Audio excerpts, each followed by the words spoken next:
I don't really think of myself as a healer. I think of myself as a facilitator, as somebody who helps somebody to heal themselves. Ultimately, we're all responsible for our own healing. My job is to work with your higher self and work with the energy your higher self shows me and to clean that out of you. And so it really does involve moving a lot of energy blocks.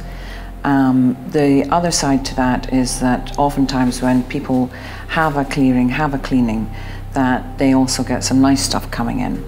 Like they might get some initiations and crystal things. And I know it sounds kind of like very far out, but oftentimes their galactic family, galactic beings come in, step in, do things to help get them forward.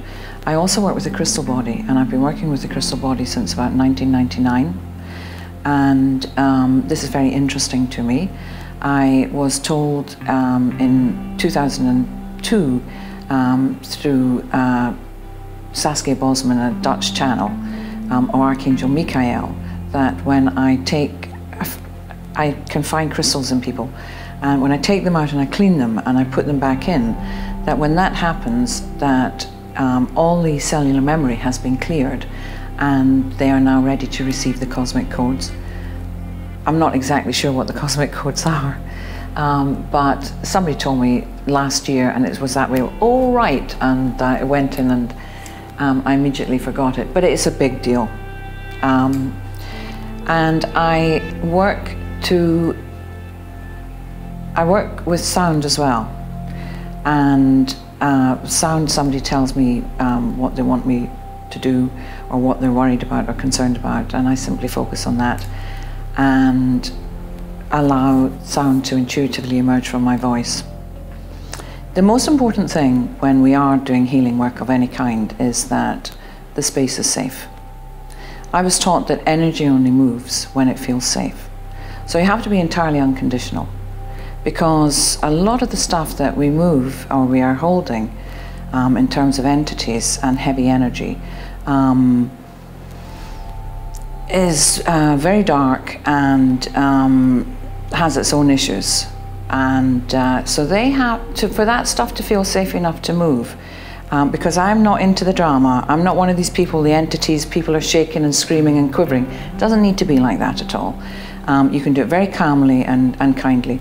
So if they feel that you're completely accepting of them, you don't have judgment of them, that you are unconditional, then they feel safe to leave.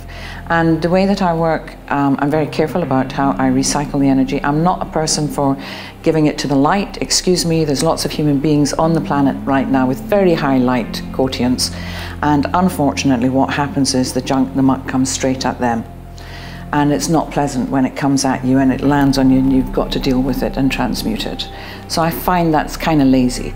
So I think you have to recycle energy in a very specific way, and you have to be very aware that lots of energy, it's simply where they're at in terms of their level of consciousness, the stuff that you're taking out, and you move it to the place which is the next stage for the evolution of its own consciousness. When I connect with somebody, I connect with their higher self, and I ask permission to work with this person. I've already got it, the fact that they've come in front of me or they've asked me to work with them. But when you do that thing with the higher self, suddenly all sorts of things starts happening. It's like bang, you get shown all sorts of things, so that maybe the stuff that that higher self wants that person to know that they're not aware of, and it might be something really, really beautiful, and it's something that that person needs to hear, and that lifts their spirit, and they really needed their spirit lifted. And they will also be the ones that are giving me the energy. So the way I see it, it's like the person I'm working with is always under their control.